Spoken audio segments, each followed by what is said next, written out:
Buenas tardes, estamos en Élite Radio, estamos en el programa Élite Food and Business, un programa destinado a la economía, a analizar las cuestiones relacionadas con la economía y con cuestiones o hechos que les afectan a ustedes directamente. Antes de presentar a los contertulios habituales de este programa, pues les voy a indicar cuáles son los canales a través de los que nos pueden oír y ver. Lo pueden hacer a través del 100.8 de la FM, igualmente a través de nuestra página web www.eliteradiosevilla.es, e igualmente nos pueden ver a través de nuestro canal de YouTube y nuestro canal de Facebook. Les invito a que se suscriban a nuestro canal de YouTube para así recibir las notificaciones de toda la programación que vamos emitiendo. Una programación tanto anómala en la época en la que vivimos debido a la pandemia y que es muy telemática, por no decir casi absolutamente telemática, pero que tiene contenidos muy interesantes y propios de la actualidad.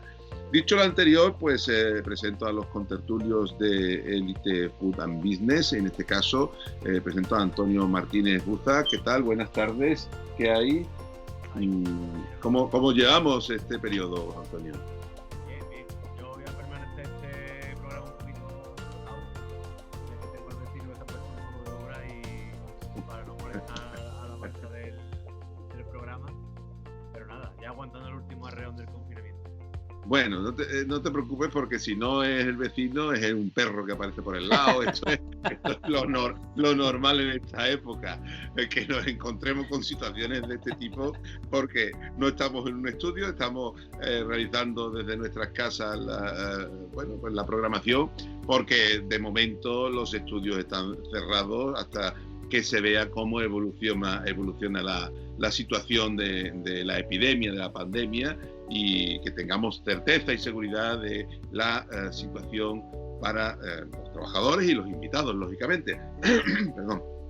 Puesto que los invitados tienen también que estar seguros cuando van a un lugar, ¿no? Y no es cuestión de arriesgar la salud por estar en un programa. Y también tenemos a Santiago Soto Beltrán, al cual saludamos en la tarde de hoy. ¿Qué tal, Santi? ¿Cómo lo llevamos? Pues tú creo que un poco más tranquilo, no tienes personal ahí haciendo gestiones, ¿no? Gestiones. Muy buenas. De momento no.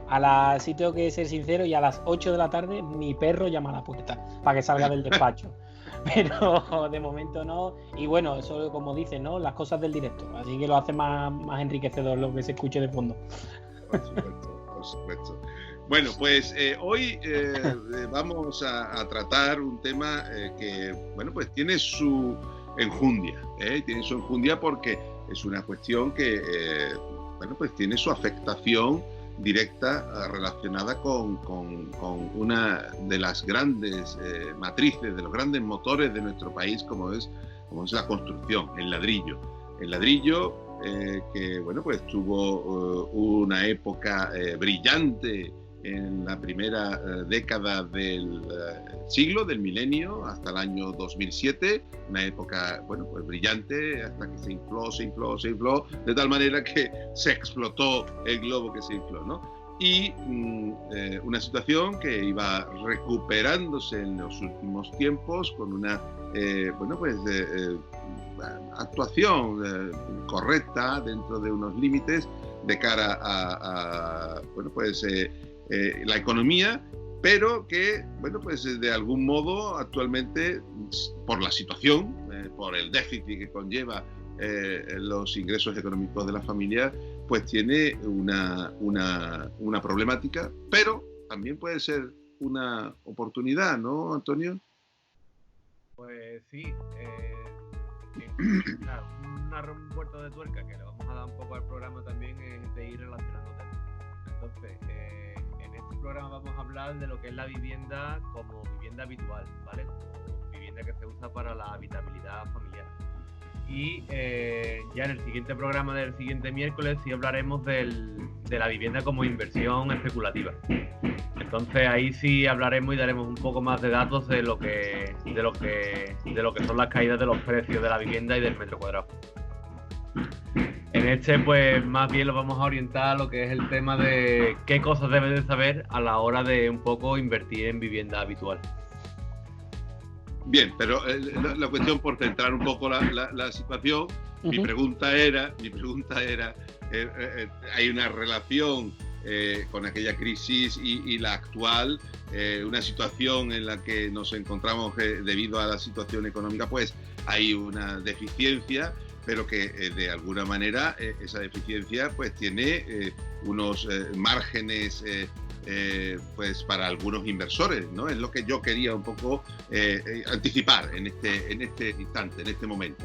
Sí, como un poco me dijeron a mí cuando yo empecé en el mundo de la consultoría, o sea, ahora es un tiempo espectacular para amasar fortuna, para aprovechar las oportunidades que van a venir.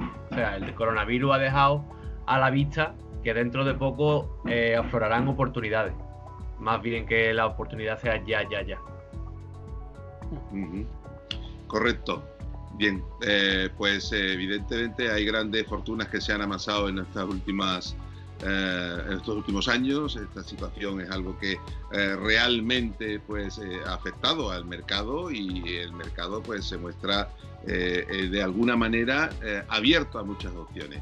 En lo que, bueno, pues se trata de este programa, pues estamos hablando de, bueno, la vivienda tiene varios modelos, ¿no? La vivienda habitual, que puede ser de renta libre, o la vivienda protegida, ¿no? Estamos hablando que esta vivienda habitual de renta libre, pues tiene una serie de consideraciones, ¿no? Consideraciones que, bueno, en la mayor parte de los casos las personas no pueden asumir de una manera directa e inmediata, sino que tienen que recurrir a una financiación, ¿no, Santi? Sí. Esa financiación, en la mayor parte de los casos, es un préstamo hipotecario. Uniendo un poco con lo que hemos dicho antes, ¿no? Y así como enlace, es fundamental hablar de esto también porque en España la gran cultura que existe a la hora de invertir para tener algo es la vivienda. Entonces, algo que ha parecido muy recurrente con el tema del COVID-19, del coronavirus, es la vivienda va a caer. Es una frase que ha aparecido en la sociedad. A lo mejor una oportunidad para estudiar. Sabíamos que la burbuja del alquiler se había inflado y entonces pues la gente le está dando vueltas a si es el momento, ¿no? Claro, ¿qué es lo que hay que tener en cuenta? Que normalmente es uno de los grandes sueños, unos grandes objetivos que tenemos de vida, pero que no tenemos el capital para afrontarlo, porque es un coste. Entonces siempre entramos en la tesitura de ¿qué hago? ¿Guardo y cuando tenga para comprarlo la compro, aunque tenga 60 años? ¿O uso la herramienta que me ponen las entidades bancarias, que es pido un préstamo hipotecario, adquiero mi casa ya y poco a poco la voy pagando y le voy devolviendo al banco lo que me ha devuelto? Que es la herramienta que usa, pues no sé porcentaje exacto, pero la gran mayoría de las personas, lógicamente. Nadie quiere comprarse la casa de sus sueños cuando pueda pagarla, sino bueno, la voy pagando poco a poco. Entonces usan esa herramienta que es el préstamo hipotecario. Lógicamente, el préstamo hipotecario, sobre el cual hay que tener mucho cuidado y hay que asesorarse debidamente, porque existen muchísimas cláusulas que pueden ser abusivas en un momento determinado. Sobre eso imagino que volveremos posteriormente, pero como elemento principal, lo que tiene un contrato de préstamo son dos partes: un prestamista y un prestatario, y una vivienda que es el objeto del contrato. No sé si Antonio se nos ha quedado colgado. No, estoy bien, vale. Entonces, que estaba ahí la imagen muy fija, y claro, la cuestión está en que el préstamo que concede el prestamista recae sobre todo, en esencia, sobre la vivienda, sobre el objeto concreto de la compra. Y como obligación principal es la de devolver el dinero en un número de plazos, ¿no, Antonio? Sí, o sea, ese es el juego estándar en lo que se basa un contrato hipotecario. Una persona con los recursos X va a una entidad financiera, solicita ese tipo de crédito después de haber sido estudiada su situación, y en función de eso él se obliga con una entidad bancaria a devolverle ese dinero en los plazos acordados. Entonces, con esto un poco lo que tratamos de ver es, porque mucha gente se encuentra en la tesitura de cuando empiezan un crédito hipotecario de saber, vale, ¿a mí qué me corresponde hacer frente y qué es lo que le corresponde a la entidad, por ejemplo? Entonces, en esto es saber un poco un condicionante que tiene a la hora de entrar en un crédito hipotecario, es que tú partas con una buena base. tanto para un dinero para entrada de vivienda como para lo que son los gastos que te genera a ti la hipoteca y los impuestos a cumplir, como por ejemplo pueden ser la transmisión patrimonial en el caso de que sea vivienda de segunda mano, tanto si es IVA como es de primera mano. Y que sepas que si es de primera mano, como tú has dicho antes, el de renta libre, es del 21% lo que tienes que hacer frente sobre el precio. Uh-huh. A ver, en esta consolidación jurídica que supone lo que es la obtención del préstamo hipotecario, evidentemente una cosa son los gastos y otra cosa son los impuestos. El gasto en sí pues son una serie de elementos accidentales que están pues recogidos, ¿no? Por ejemplo, la tasación, si bien en principio el que se va a beneficiar de la tasación, en principio, lo digo por los valores que se pongan, puede ser el prestamista. Sin embargo, habitualmente se le carga al prestatario, se le carga a la persona que va a constituir la hipoteca. Evidentemente esto es discutible hasta cierto punto, pero es así, ¿no? Igualmente la gestoría, ¿no? La gestoría es algo que la gestión, el banco pues podría permitírsele que lo hiciera el propio prestatario, pero sin embargo obliga a sus subordinados, por decirlo de alguna manera, a los subasociados a realizar esta gestión. ¿Cómo veis vosotros esta situación? ¿Cómo veis vosotros este tema de los gastos? ¿Sí, Santi?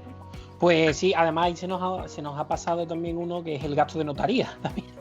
Que es sí, no lo he referido, ¿no? He dado un par de sobre todo, matices. Es muy importante porque cuando hubo el cambio de la ley hipotecaria, el gran titular era: los gastos ahora corren cuenta de los bancos. ¿No? Dentro de los gastos que conllevan una relación hipotecaria están los gastos de creación de la hipoteca y los gastos de, como hemos dicho, externos, ¿no? Gestoría, notaría. Los gastos de la creación de la hipoteca sí los asume la entidad bancaria, pero estos gastos de gestoría, notariedad, los sigues afrontando la persona que va a adquirir la hipoteca. Yo creo, realmente al final siempre estamos hablando que es entre un 10, dependiendo de comunidad autónoma, de bonificaciones que tengan por el caso de la compra, pero estamos hablando siempre que están entre un 10 y un 15% de compraventa, y yo creo que por la relación que van a tener la entidad y las personas, que es la pregunta que tú me has hecho, yo creo que los podría asumir el banco perfectamente. Lo que pasa que, pues, normalmente... El problema de todos estos elementos, de estos gastos, es que la jurisprudencia ha ido variando muchísimas cuestiones, ¿no? Lógicamente, al principio se imponían con una condición obligatoria el tratar estos elementos, y al final, pues, hay algunas cosas que sí tienen que pagar el prestatario, pero son mínimas, ¿no? Por ejemplo, se dice que la notaría la tiene que pagar el prestamista, pero se refiere al gasto de la escritura de la hipoteca, no de la escritura de compraventa, porque la escritura de compraventa tiene que pagarlo el prestatario, ¿no? Igualmente, los actos jurídicos documentados sí que es cierto que en muchas ocasiones también lo tiene que pagar el prestamista. Hay jurisprudencia variable en ese aspecto, y circunstancias que determinan que en cada caso hay muchas cuestiones sobre este tema a las que se puede acudir. Antonio, el tema de estos gastos, en cualquier caso, siempre pueden ser reclamables judicialmente si se entienden que no son ajustados a derecho, ¿no? Claro, o sea, el cambio de ley, creo que la ley era la de 5 de marzo de 2019 o 5 de mayo, ya da como una orientación en que, por ejemplo, la notaría como tal tiene que pagarle al prestamista. Sí es verdad que si tú, por ejemplo, quieres una copia del acta notarial, ahí sí así la tienes que pagar tú. O sea, al fin y al cabo lo que han hecho con esta ley es partir y que el que se vaya a beneficiar pague cada parte. Por ejemplo, actos jurídicos documentados, sí es verdad que ya corre de parte del prestatario en este caso. Yo, volviendo un poco al debate anterior, sí es verdad que evaluando un poco ya a tiempo corrido cómo ha sido el incremento de los gastos y cómo funciona una hipoteca, al fin y al cabo yo sí hubiese preferido que todos los gastos los hubiese afrontado el cliente. Porque sí es verdad de que es más, o sea, sale más barato a largo plazo. Si tú pones a una persona que corra con la totalidad de gastos, al final lo que va a pagar es un 15% sobre el valor de tasación. Sin embargo, si tú, por ejemplo, le pasas el interés de un 2% a un 2,25 durante 25 años, ese 0,25 durante los 25 años le va a salir mucho más caro que... Bueno, pero eso es porque, Antonio, eso es porque el banco lo incluye indebidamente. Claro. Quiero decir, vamos a ver, el banco coge los gastos y los mete en una bolsa y los coloca ahí directamente. Entonces, claro, le coloca lo que le corresponde a él, a la entidad, en este caso prestamista, se lo coloca a la persona que tiene que devolver el préstamo. Siempre ayudando a la gente, los bancos, ¿no? Entonces, la cuestión está en que, si al final se los coloca, te venden cacerola. ¿Por qué? Sí. No, hombre, está claro de que la banca nunca te pierde. venden una cacerola, te venden un seguro de vida, te venden un tal... al final el consumidor siempre sale muy perjudicado en todas estas cosas. La banca nunca pierde, ¿no? Pero eso es algo que ya viene, como lo decís, el fútbol son 11 contra 11 y siempre ganan los alemanes. Sí. Bueno, hasta cierto punto cambiamos la historia, ¿eh? Lo conseguimos. Pues con el tema de los préstamos al final ocurre un poco lo mismo. Por eso que al final, cuanto menos creo que deje en su poder de acción, mucho mejor, ¿sabes? Al final, la base de todo esto, si nos paramos en la posición del comprador, ¿no? Del cliente, está en conocer o por lo menos evitar el menos enlace posible con la entidad bancaria. ¿Cuál es el problema? Carguen los gastos sobre la entidad bancaria, carguen los gastos sobre la persona. Lo que debería de haber un esfuerzo mayor por la transparencia para evitar, sobre todo, que es de las cosas que yo más le temo en toda esta gestión bancaria, es al famoso préstamo puente. De la persona no le han avisado de esos gastos o no, claro que le dicen, la ley está ahí. Entonces no está informada debidamente de que los gastos que va a recibir y que no va a recibir el 100% del coste de vivienda, y a la misma vez que te pongo la hipoteca, te pongo el préstamo puente al lado para completar lo que falta. Y eso es el lazo que es peligroso para la persona al final, más que la base. Teniendo esta base delante, sería muy importante incurrir en la parte de la transparencia y la información al cliente. La transparencia y la información al cliente es fundamental. Lo que ocurre es que en elementos tan técnicos como estos se necesita personas que técnicamente pueden asesorar a los clientes, ¿no? Porque lógicamente cuando la persona está trabajando una hipoteca, quiero decir, el empleado del banco está mirando por el interés del banco, no está mirando por el interés del cliente.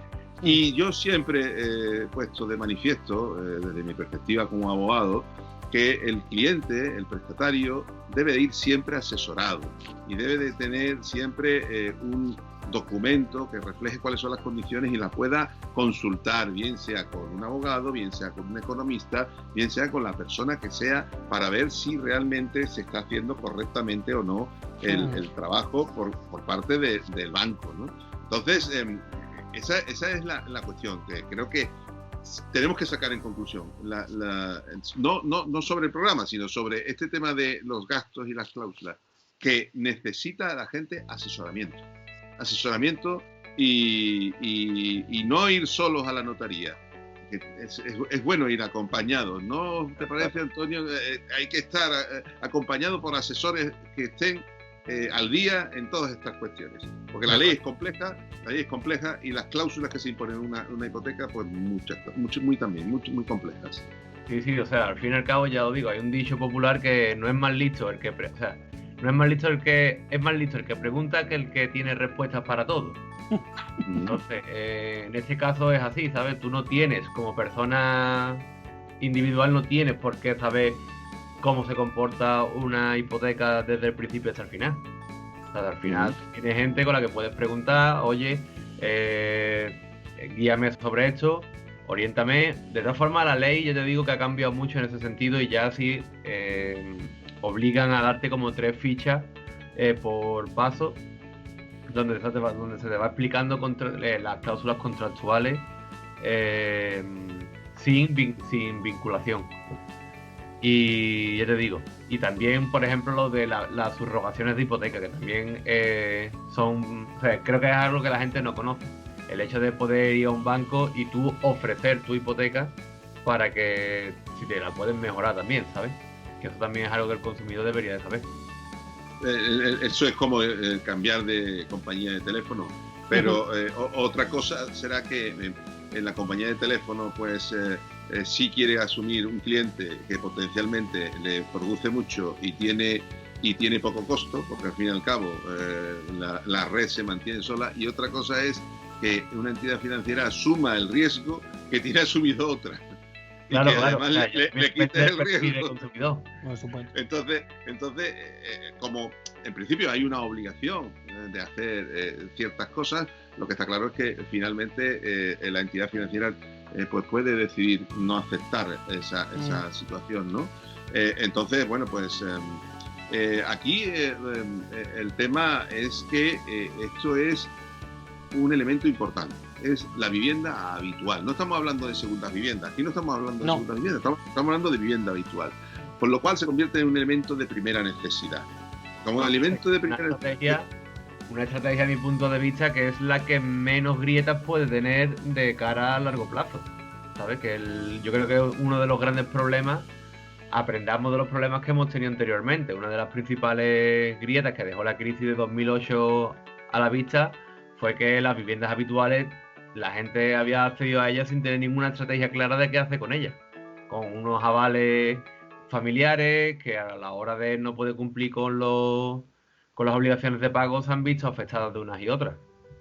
Bien, el tema de la vivienda habitual como elemento de primera necesidad, lógicamente tiene una incidencia importante. Yo en muchísimas charlas que he dado al respecto de esta cuestión, lo que sí puedo decir es que la vivienda habitual, muchas veces, como bien estás diciendo tú, Antonio, la gente accede sin conocimiento de si puede proceder a pagarlo o no. Y sobre todo, por ejemplo, en el momento actual, si va a poder hacer el frente al pago, si va a tener un trabajo, porque eso lo desconocen.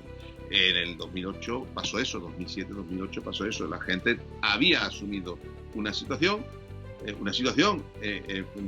pues un poco pensada por las entidades financieras, en las que se constituyeron ciertas hipotecas muy deficientes con un alto precio. Pero la vivienda habitual tiene que estar protegida, no vivienda protegida, sino protegida en toda esa garantía para que la persona no se quede sin techo, ¿no, Santi? Sí, totalmente. Además, quería hacerte yo a ti una pregunta, José Manuel, aprovechando que tenemos a un buen jurista aquí. Hay una parte de la nueva ley hipotecaria que lo han vendido como uno de los grandes movimientos a la protección al cliente, que es esa prueba, ese examen que le hace la notaría a los clientes respecto si saben de su hipoteca. Se supone que ante notario le tienen que hacer un pequeño test sobre... Y desde mi punto de vista, eso al final al que protege más también es a la entidad. Porque yo creo que van a tirar de esa prueba cuando una persona diga, oye, tengo cláusulas abusivas, tengo tal, para decir, no, mira, tú sabías de tu hipoteca. Entonces me gustaría saber, porque creo que ahí hay un gran debate también sobre si eso realmente protege al cliente o protege a la entidad, o hay un ficticio, o hay un... Mi impresión es que eso se va a convertir en un estándar, como un test que ya está preconfigurado y que hasta incluso lo van a tener realizado con anterioridad, aun cuando sea manuscrito, aun cuando tú escribas las condiciones y tú determines qué condiciones y que entienden las condiciones.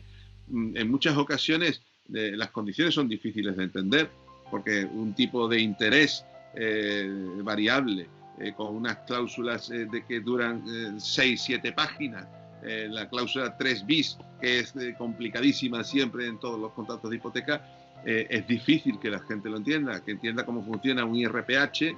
A lo mejor vosotros como economistas lo entendéis, pero el mayor del común de la humanidad no entiende cómo funciona un IRPH.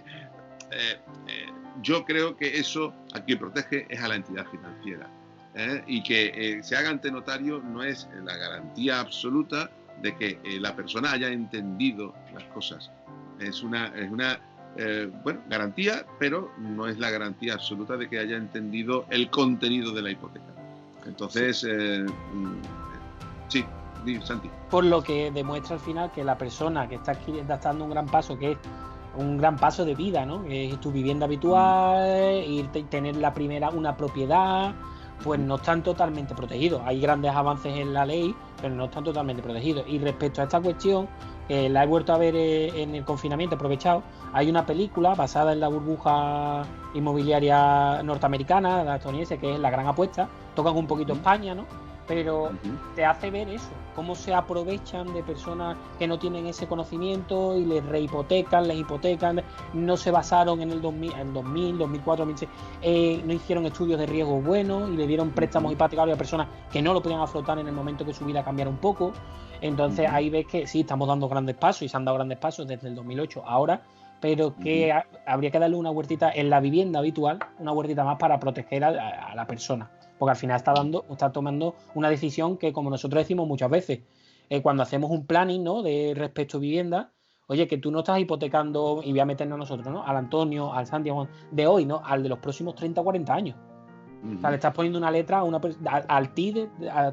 a tu persona de los próximos 40 años. Por lo tanto, hay que estudiarlo un poquito más y tenerlo un poco protegido. Bueno, yo, por ejemplo, para esa parte soy más autocrítico, creo. O sea, yo creo que la persona en cierto punto tiene gran parte de esa culpa, ¿no? Porque después del 2008 se ha visto que el mayor riesgo de una hipoteca es estar endeudado a tanto tiempo. Pero no ha visto que el riesgo sea estar endeudado en general. Entonces, ¿qué ocurre? Yo, por ejemplo, en la 2017-2018, quizá que fueron cuando más gente vi que estaba entrando en tema inmobiliario y en hipoteca, pasó a eso, a simplemente pedir hipotecas más cortas. Entonces, ¿qué ocurre? Tú directamente estás yendo a un punto de venta, que es un banco, oye, quiero una hipoteca. Y ahora el banco te va a decir, venga, pero el cliente dice, pero ojo, no como la que tuvo mi padre, sino la mía de 15 años, en vez de 20. Entonces el banco dice, vale, estupendo, menos riesgo para mí, aquí tienes la financiación. Es verdad. Yo creo que antes tendríamos que tirar un poco más por ahí, más por un poco pararnos y ver qué te puedes permitir también dentro de tu propia economía. De todos los modos, en este país, y no sé si coincidiréis conmigo, la vivienda, incluso la vivienda habitual, siempre se ha considerado una inversión, con independencia de que sea un bien de primera necesidad, porque siempre se ha considerado que adquiriría un valor superior en cambio con el paso de los años. Ha habido un estancamiento desde el año 2007, un estancamiento con un crecimiento muy, muy corto. Evidentemente no hemos vuelto a los valores anteriores, sino que va viniendo de valores muy bajos o de valores bajos. Se ha alcanzado, pues no diría yo el 100% de lo que estaba antes, pero sí el 80, el 60, el 70% de lo que teníamos antes. Y no sé, yo entiendo, y esto es una opinión personal que yo estoy dando aquí, la cultura del alquiler es una cultura que falta en este país, como una cultura necesaria para asegurarse un futuro mejor, porque lo que está claro es que una carga como una vivienda habitual, una carga hipotecaria, al final te tiene esclavizado durante toda la vida. Eso creo que coincidimos en ello, ¿no? Sí, sobre todo esto va por la línea de lo que ha dicho Antonio.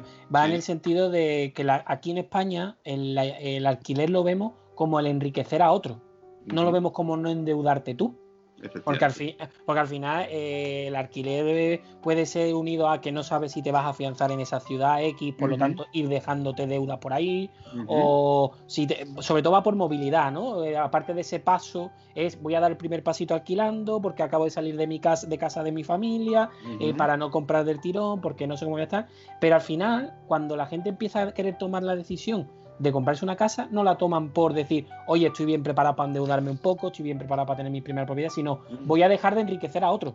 ¿Vale? Pero tú estás preparado para enriquecer al banco ahora en vez de a otra persona y para endeudarte tú, porque al final un alquiler, si tienes que cumplir con tu pago, pero si al año llegas y no puedes seguir pagándolo, te vas a otro baja el coche, te vas a otro y ya está. La hipoteca no. Efectivamente.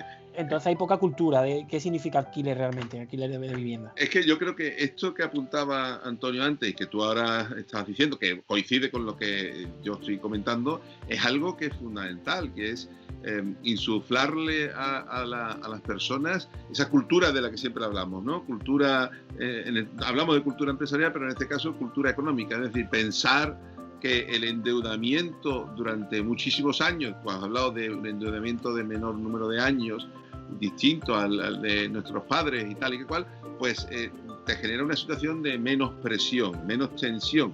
Pero es que realmente si tú la tensión la tienes en pagar 500, 600, 1.000 euros al mes en un alquiler, pero al año te puedes ir y puedes estar en otro de menor cantidad porque cambien tus condiciones de vida en un mundo tan cambiante como el que tenemos, es una medida adecuada, ¿no os parece? ¿No te parece, Antonio? El tema de la vivienda aquí en España no es algo que sea racional, o sea, es algo que es muy emocional aquí en España. Correcto. Entonces, te puedes encontrar, yo en estos 3 años me he encontrado de todo, en verdad. Me he encontrado gente de tener las cuentas súper saneadas, súper responsable, conocer a una mujer, enamorarse y a los 6 meses está hipotecado, porque ya tenía la imagen de familia asociada en su cabeza y el paquete hipoteca, pareja y va todo junto. Entonces, ya te digo, a mí me parece que es mucho más emocional en el sentido. Si yo, por ejemplo, que mis padres lo comento con ellos muchas veces, yo, por ejemplo, sí veo el ciclo económico. Ahora mismo estamos en un momento de crisis realmente, entonces se está dando mucha emigración hacia los puntos de trabajo. Entonces, todos los pueblos se están yendo a la ciudad. Eso genera en la ciudad un éxodo rural que se traduce en una vía que se llama gentrificación, que es lo que se llama ya te digo, la subida de los alquileres y un poco de la gente del pueblo que se va a la ciudad. Entonces, evidentemente, eso de manera directa hace que el precio de la vivienda rural caiga. Entonces, el precio del alquiler va a subir en la misma consonancia.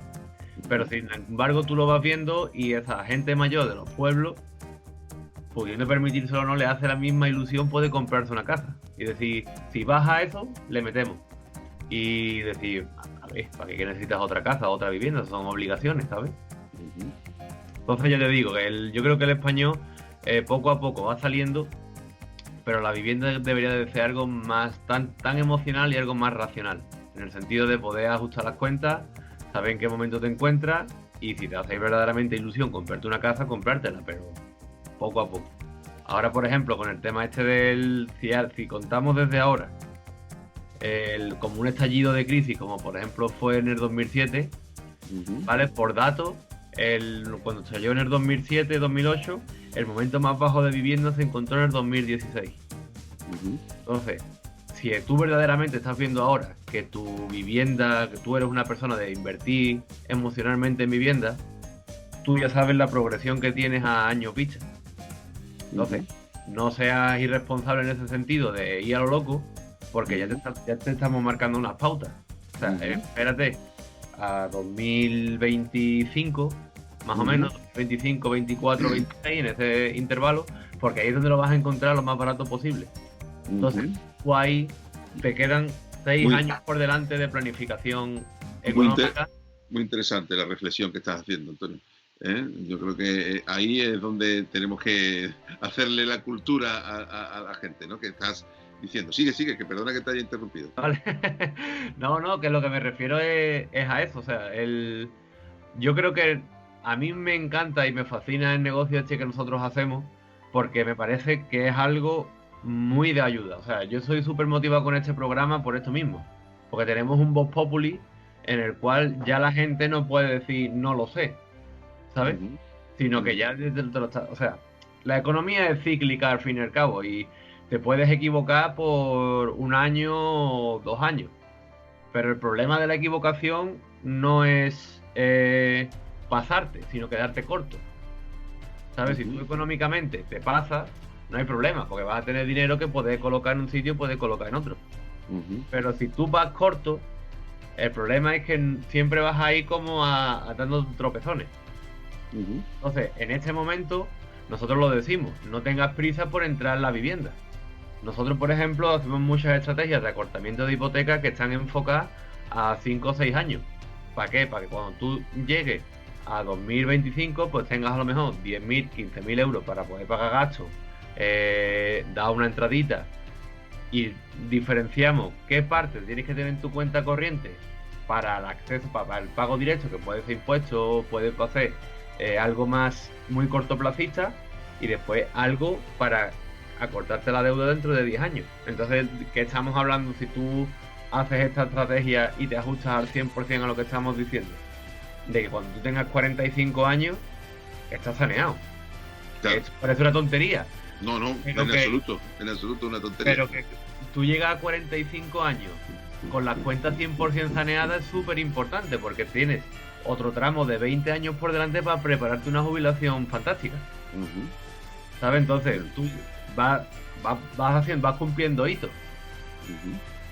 Cuando tienes un motor tienes un generador de efectivo potente, que es ahora mismo tu trabajo. Ahora empieza como un checklist. ¿Te motiva? Sí. ¿Te da el suficiente ingreso para vivir? Sí. Pues continuamos adelante. Vamos organizando. Te dedicas tu parte de ingresos, lo que corresponde a gasto, lo que corresponde a tus gastos variables. Ahí nosotros no entramos. Si tú tienes una persona de gastar más porque te guste más vivir bien y salir y eres más disfrutón en ese sentido, fantástico. Sí. Pero de lo que se trata es de coger ese último recurso que te queda, que tiene que ser ahorro siempre. Como por ejemplo está ocurriendo ahora en el coronavirus, muchos de nuestros clientes siguen ahorrando, mientras que otra gente sigue gastando. Que eso es súper importante, porque si tú sigues ahorrando, por ejemplo, en un producto de ahorro e inversión, en momentos de crisis, tú tienes que aprender o tienes que saber que tú estás invirtiendo en el momento en el que más barato está. Si tú tenerlo asociado a eso, entonces ¿qué ocurre? Que cuando todo el mundo llegue la hora de mover capital y de tomar acciones, tú vas a tener un patrimonio súper saneado. Y si encima le sumas que tú al momento en el que más obligaciones normalmente suele tener, porque una familia que normalmente suele tener entre 45 y 46 años, suele tener ya hijos de unos 12, 13 años. Entonces, ¿qué ocurre? Que ese niño o esa niña ya está entrando en el momento en el que más esfuerzo económico le exige a los padres. Entonces, el no tener ahí que pagar una hipoteca, por ejemplo, supone tener 325, 350, 400 euros más para poder dedicarle al futuro de tu hijo. Efectivamente. Eso es muy importante, esa reflexión que estás haciendo, porque realmente yo creo que esa cultura que queremos nosotros transmitir desde aquí, que vosotros estáis transmitiendo en vuestros foros, ¿no? Donde estáis haciendo vuestro trabajo, pues creo que hacérsela llegar a la gente es fundamental. Y tú has hablado antes, por ejemplo, de un plazo. Es decir, mira, la vivienda, sí, porque podemos hablar de los gastos que son certificado de eficiencia, la garantía de los 10 años para las reparaciones, etcétera. Todo eso son elementos que están en la ley y que de verdad podemos asesorar desde una perspectiva u otra. Pero a la gente, vosotros expertos en este tema, tú has señalado, dice, la vivienda, si tú quieres estar enfrentándote a una vivienda para el futuro, espera, no la compres ahora, porque todavía no ha alcanzado su precio óptimo, ¿no? En principio, teniendo como término comparativo la crisis anterior. Pero ahora yo hago otra pregunta relacionada con la vivienda y relacionada con la crisis, independientemente de esta situación. Piensa por turno ahora, aunque va para los dos, ¿vale? ¿Pensáis que esta crisis está en el momento, porque, a ver, en el momento de los contagios, por decirlo de alguna manera, han llegado al pico y estamos en una meseta, ¿vale? Han instalado la meseta de 180 personas fallecidas, desgraciadamente, lo cual lamentamos, y un número de contagios. Pero en esta crisis, ¿estamos todavía yendo hacia el pico? Perdón, hacia el pico, hacia abajo, quiero decir. ¿Hemos tocado fondo? Porque yo creo que no hemos tocado fondo, ¿no? Y nos queda todavía mucho para tocar fondo, ¿no? ¿A nivel sanitario o a nivel económico? No, a nivel económico. A nivel sanitario también es posible que no hayamos tocado fondo. No, es verdad que a nivel económico y a nivel de mercado no, y porque lo que sostiene los mercados genera caídas, ¿no? Por la incertidumbre. Además, el mercado es muy curioso porque al final lo que genera caídas es incertidumbre. Hoy, por ejemplo, ha habido una caída, han vuelto a abrir en rojo porque ya se está barajando lo que va a pasar con el turismo internacional. Y cuando en el momento que le han dicho a España, que en el momento que España ha dicho 14 días los turistas a cuarentena, Estados Unidos que no va a abrir fronteras, Nueva Zelanda han dicho las compañías aéreas, pues ya hemos hecho nosotros el verano y ya ha caído otra vez el mercado por la incertidumbre. Y yo creo que eso se está hablando que se puede ir hasta el 2022. Esa incertidumbre de esa caída, esa inestabilidad. ¿Qué es lo que ocurre? Y es muy importante en esto.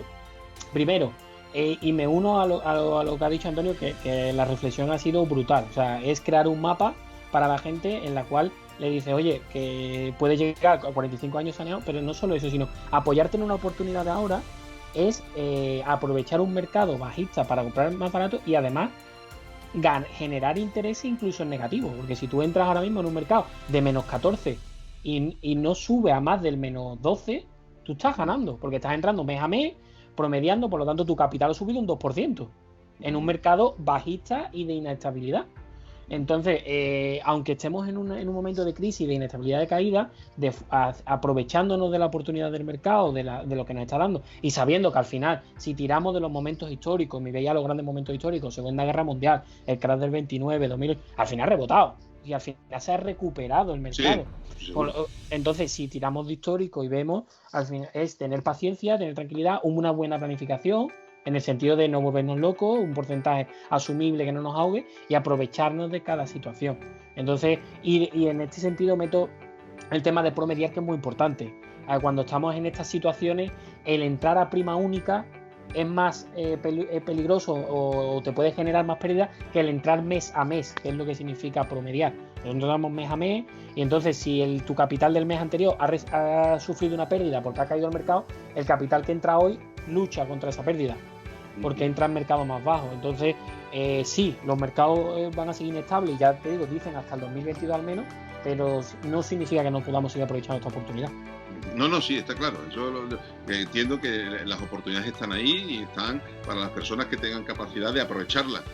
Otra cosa es que queriendo coger una oportunidad no tengas capacidad porque no tengas claro, por supuesto, la liquidez para hacerlo. Por supuesto, no, claro. Pero las personas que puedan aprovecharla, pues sí, tienen oportunidades porque están ahí, están a flor de piel y que van a tener muchas más, porque ese escenario a 2022, que era una cosa un poco que quería comentar, porque realmente, como Antonio estaba diciendo, si nos fijamos en la crisis del 2007, hay que esperar 5 o 6 años para tener un precio óptimo, que no es el precio que tú quieras tener, porque depende también de la emoción. De la oferta y la demanda que tú te vayas a poner de acuerdo. O sea, yo, por ejemplo, una de las principales cosas que hice cuando se levantó el confinamiento fue obtener como un extracto de los últimos 20 años de los mercados financieros, basado en los 4 principales índices, que son el S&P500 americano,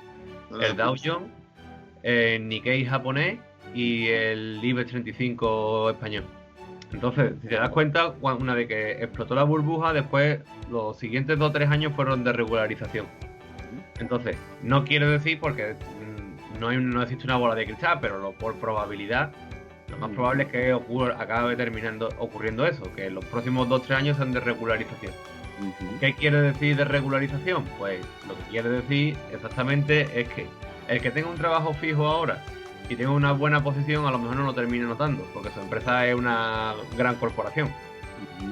Pero evidentemente las grandes corporaciones, cuando lo vamos a notar nosotros, cuando las grandes corporaciones empiecen a notarlo, que es cuando se empieza a dar, ¿no? Que eso será por lo que te digo. Le metes 2 años, te encajas en 2022, 2023, por los 2 siguientes años fue cuando eso le va a llegar a España, porque los primeros que lo van a notar son las grandes potencias mundiales. Los primeros en esta fecha van a ser Estados Unidos y China, Japón, Reino Unido y a lo mejor Alemania, ¿no? Alemania y a lo mejor el Chile, Bolivia, que quizás eran los países de América Latina que más crecimiento habían estado teniendo en los últimos 10 años. Pero conforme la economía empieza a tirar de la interrelación, y empieza ya a afectar a los países de tier 2, que se suele decir, de segundo grado, ya es cuando nosotros empezaremos a verle las orejas al lobo, por así decirlo. Entonces, lo que te digo, ahora mismo no es por poner un aviso de pánico, es todo lo contrario, o sea, al fin y al cabo es animar a la gente a decir, toma acciones ahora, porque las acciones que vayas a tomar ahora son las que van a marcar tus próximos 10 años. Entonces, si ya no solo a nivel económico, sino también incluso a nivel profesional, o sea, si tú, por ejemplo, hay muchos profesionales que están haciendo muy buena carrera en las empresas privadas, y en caso de que se hayan visto afectados por ERTE o cualquier acción de este estilo, es un muy buen momento para que tú te plantees montar incluso un negocio propio. ¿Sabes? O sea, que ahora mismo ya digo que este es como una salida de la zona de confort, que identificado como oportunidad más que como inconveniente, te puede abrir un futuro muy, muy fértil, es lo que quiero decir. Es que al final, y está feo que yo lo diga porque soy su compañero y me va a decir que no, estamos compinchados. Pero el mapa que no estamos compinchados, porque íbamos a hablar de la vivienda y hemos acabado hablando de otra cosa. Pero no me muero por petener. Para que veas el mapa, yo iba a intentar volver a la vivienda, fíjate tú hasta qué punto, pero el mapa que ha hecho Buza, ¿no? ¿Cuál es el mapa cotidiano que tenemos nosotros en la mente? Yo me quiero comprar una vivienda, me meto en la hipoteca y normalmente los bancos ya no están dando el 100% del precio de venta, la hipoteca más alta y así sí que es hablar de hoy, ¿vale? Porque cada día los bancos, o sea, no todos los días, pero los bancos con mi criterio, pero la hipoteca a día de hoy que yo he visto más beneficiosa para el cliente es un 92% sobre compraventa. O sea, te sigue faltando un 8%, ¿vale? Y es lo que ellos llaman cliente top y tal. Lo normal que están diciendo, 80% de compraventa. Te falta un 20% del coste. Vale, entonces, estamos diciendo que la mentalidad... No de tasación, sino de compraventa. No, de compraventa, muy importante. Totalmente, muy importante. 80% de compraventa. Entonces, la idea habitual, ¿cuál es? Vale, pues no llego a la capital, no tengo guardado, por lo tanto pido el famoso préstamo puente para cumplir ese 20% más gastos. O sea, los próximos 8 años me meto mi letra hipotecaria y me meto un préstamo de 200, 300 euros, que normalmente están rondando, siendo generoso, un 8%, siendo realista, un 11, un 12%. Vale, el planteamiento que ha hecho Buza, si sabemos aprovechar esta oportunidad, tenemos mente fría, no somos emocionales, te has cargado ya esa pérdida del 12%, porque has preparado la entrada a la vivienda. Por lo tanto, no has solicitado ese préstamo. Ese 12% para la entidad te lo has quitado ya, que le has dado. Y ahora encima, si tiramos a una hipoteca larga y podemos poner compañero de esa hipoteca un ahorro paralelo, amigo, que nosotros llamamos, te quitas que en vez de estar 30 años, 40 años de hipoteca, estás a lo mejor 25, y encima si ese ahorro te ha dado, y yo muchas veces digo, mira, aunque te haya dado un 1% de rentabilidad, un 1% de rentabilidad de lo que has metido ahí, ya es dinero que no va a salir de tu bolsillo y que se va a pagar tu hipoteca. Por lo tanto, te has quitado el 12% de un préstamo hipotecario para esa famosa entrada, y encima le has dado dinero en tu amortización a la entidad que no sale de tu bolsillo. O sea, con ese planteamiento que él ha soltado aquí tan tranquilo, tan visual, tan normal, al 2025, fíjate lo que está afectando en el bolsillo de la persona. Con 45 años, tus cuentas saneadas, no le has dado un 12% más a la entidad de intereses porque no te has tenido el préstamo puente, y encima hay dinero de la hipoteca que no ha salido de tu bolsillo. La reflexión es muy interesante, es muy importante la que habéis hecho las dos, porque yo creo que en términos generales la gente piensa en el día a día. La gente piensa en el momento, y como decía antes Antonio, esto es muy emocional, el tema de la vivienda, y no se piensa en cuándo es el momento oportuno desde un punto de vista objetivo, desde un punto de vista óptimo, ¿no? Entonces, esas reflexiones que estáis haciendo, que esperemos que le llegue a mucha gente y que lo tengan en consideración, es el momento de ponerse manos a la obra, de hacer un plan, de tener un plan, no decir en este momento qué es lo que a mí me llama la atención, ¿no? El plan tiene que ser, oye, aquí hay que esperar un poquito, en la medida de lo posible, en la medida que se pueda.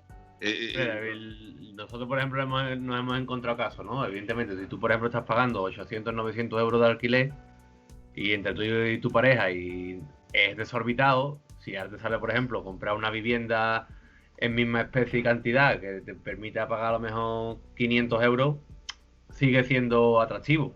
O sea, no tienes por qué decirle no.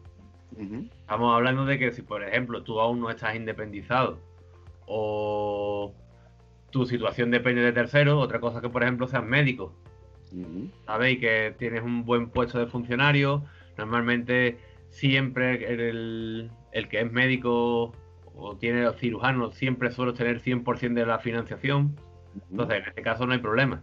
Otra cosa es que seas un trabajador temporal y te metas ahí, ¿sabes? Ahí sí hay un riesgo alto. O seas autónomo ligado a algún sector complicado, ¿sabes? Entonces en ese caso sí, en plan, planéalo y ten una estrategia. Al fin y al cabo es estrategia. Estrategia, efectivamente. Vamos a ir concluyendo porque son, bueno, ya tenemos 50 minutos de programa y yo antes de concluir lo que os pediría es una última reflexión a modo de síntesis.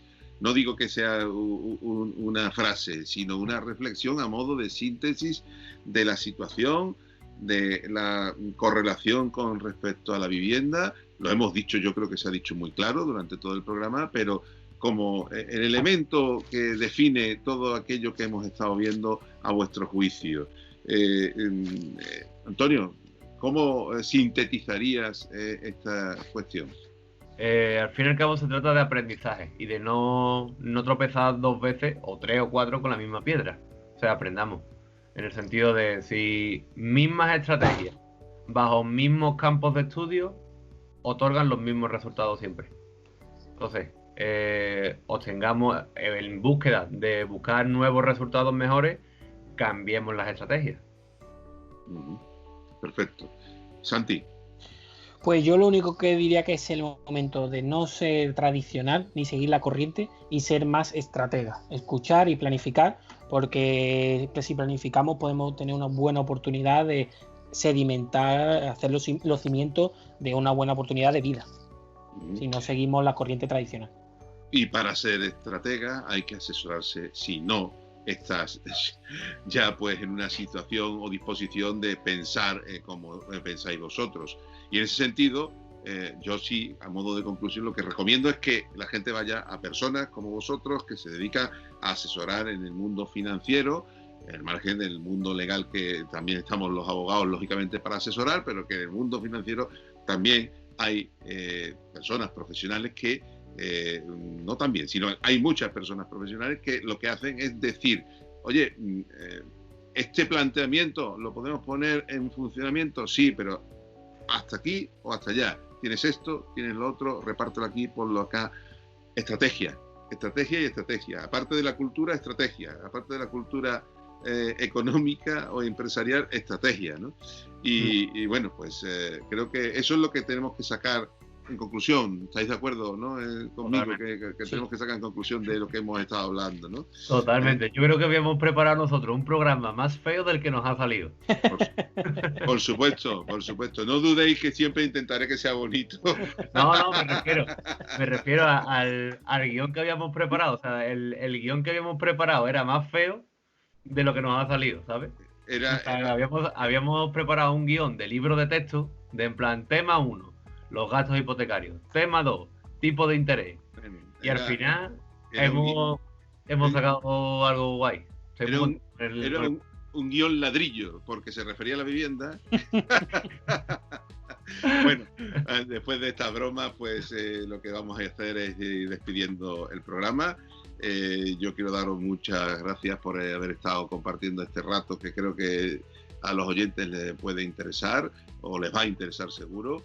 Y bueno, pues antes de despedirme, bueno, como siempre decir dónde nos pueden ver y oír, a través del 100.8 de la FM, a través de nuestra página web www.eliteradiosevilla.es, a través de nuestro canal de YouTube Elite Radio Sevilla, para que se suscriban y bueno, pues les invito a que se suscriban y que puedan seguirnos pues todos los programas.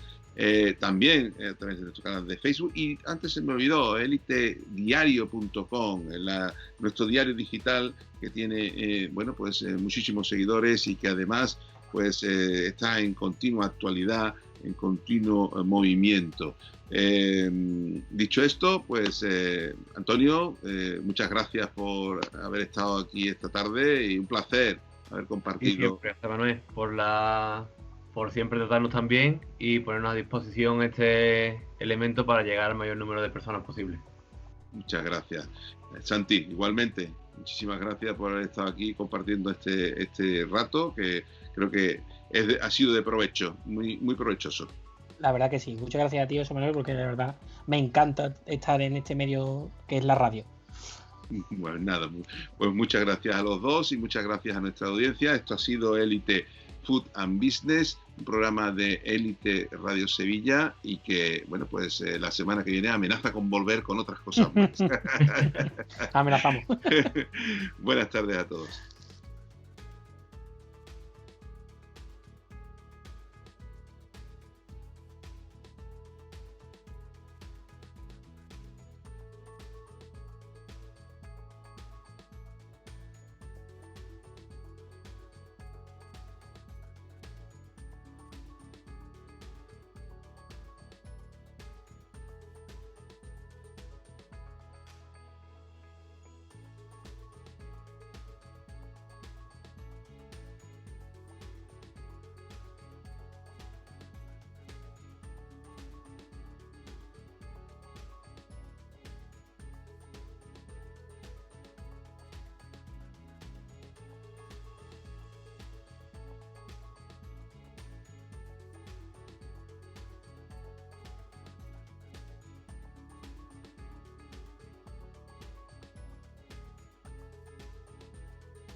Hace 10 años, el mundo financiero a nivel global veía con gran sorpresa cómo ocurría algo que nadie había previsto. ¿O sí? Bueno, Lehman Brothers, uno de los bancos más importantes de Estados Unidos, estaba en quiebra y además no era el único. El pánico se expandió en los mercados internacionales mientras que la economía mundial quedaba al borde del colapso. Pero antes de llegar a ese punto, es importante comprender cómo fue que esto sucedió, y por eso el día de hoy les contaré qué originó la Gran Recesión, la crisis económica que sacudió al mundo en el inicio del siglo XXI. Los actores. Antes de contarles cómo se gestó toda la crisis, es importante conocer a los actores de esta historia, y por eso tenemos a Actor 1, las personas o familias. Actor 2, los prestamistas o bancos comerciales. Los bancos que tradicionalmente conocemos.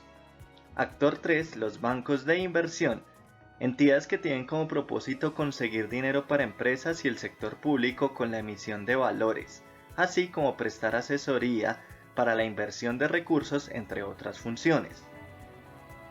Actor 4, inversionistas, compañías, gobiernos, personas, etc. Todos aquellos que llegan al mercado de valores a comprar acciones. Actor 5, aseguradoras, compañías vendedoras de pólizas de seguro contra cualquier riesgo. Actor 6, calificadoras de riesgo, compañías que brindan una calificación a las acciones para que los inversionistas sepan la capacidad de pago de esa acción.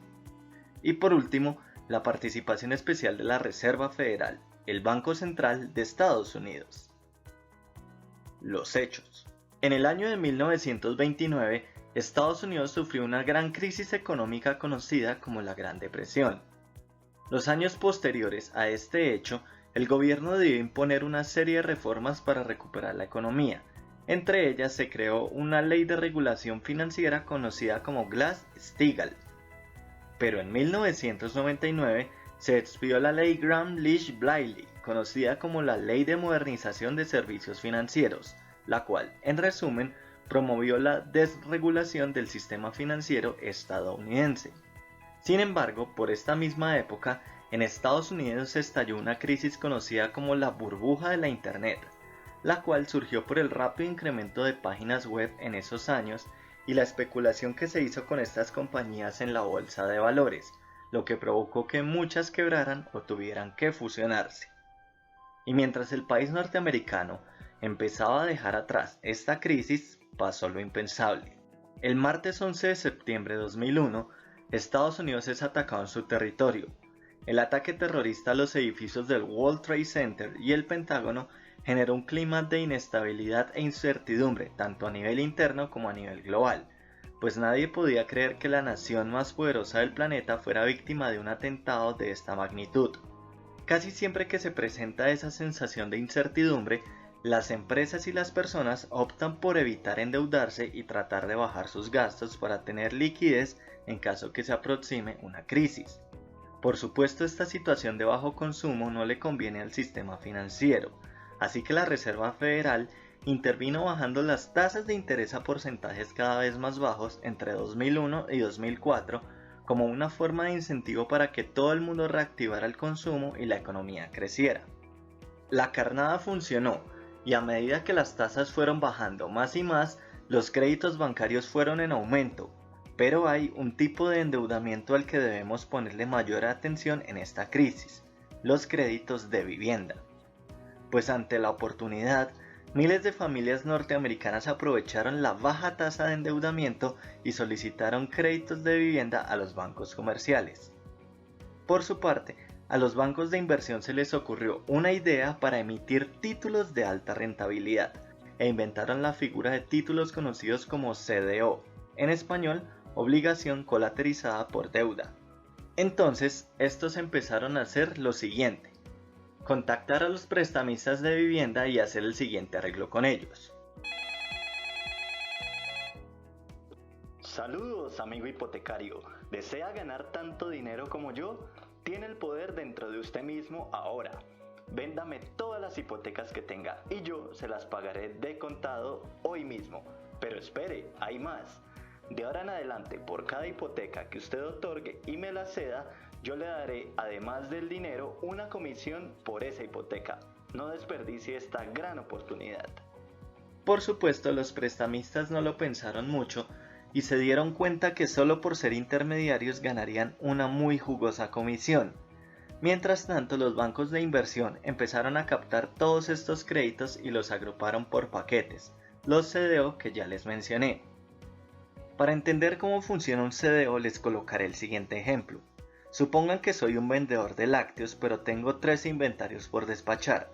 Uno que está a días de vencerse, uno que vencerá en 15 días y el otro que lo hará en un mes.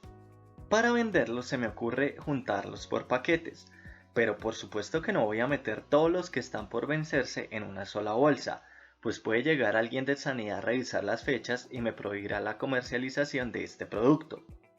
Pues a mí se me ocurre una idea. Dejo en el medio del paquete la bolsa que está con fecha de vencimiento más reciente y la cubro con las otras 2. Así yo salgo al mercado y convenzo a las personas que adquieran mi producto de muy buena calidad a un precio mucho mejor, sin advertirles del riesgo que hay dentro. Eso, como lo cuento, es lo que hicieron nuestros amigos de la banca de inversión, pero con miles de créditos hipotecarios, agrupándolos en un solo título de valor, y llegaron a venderlo a la bolsa de valores.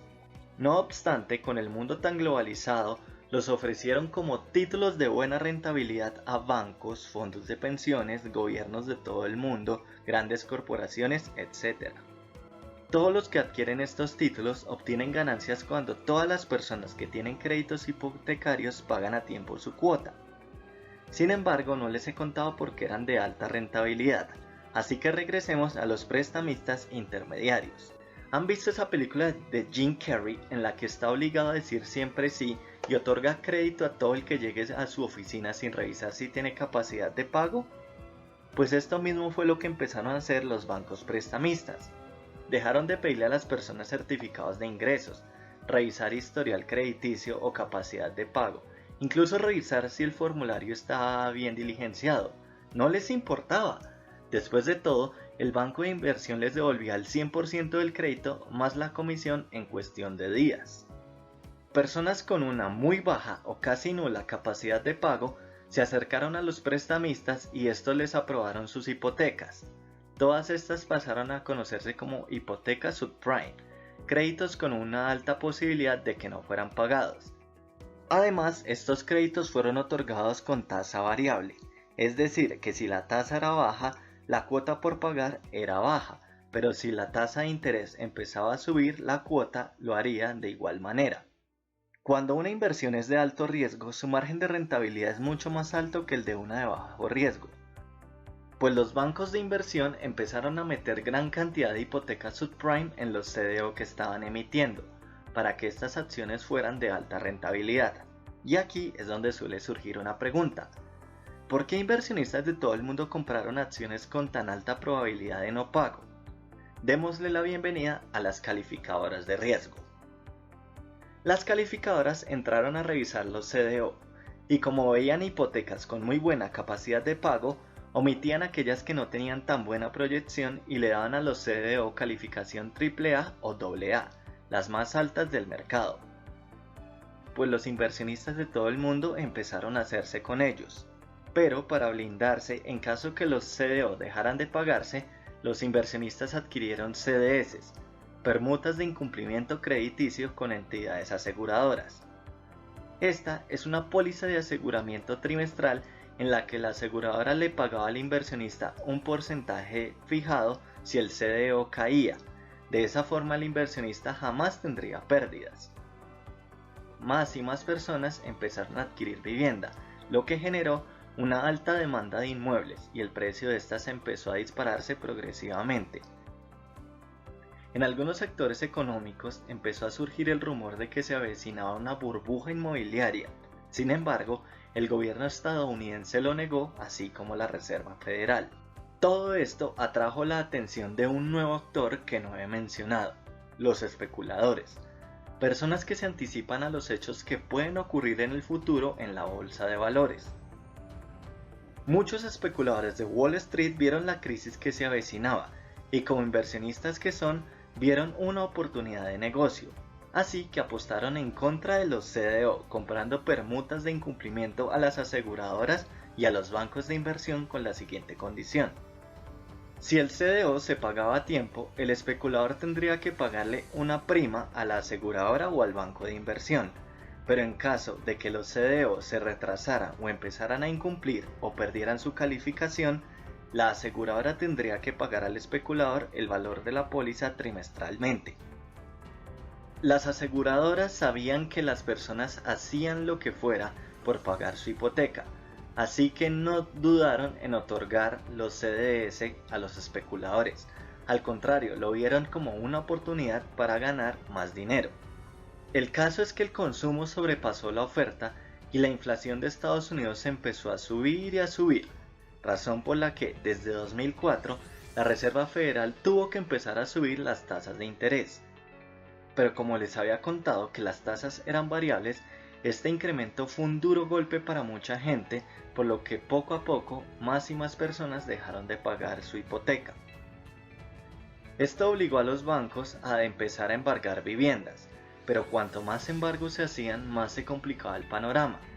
La gente dejó de comprar casas, el precio de estas empezó a irse hacia abajo, y para los bancos tampoco los embargos eran negocio, pues de qué sirve tener propiedades si nadie quiere comprarlas, por lo que empezó a escasear la liquidez.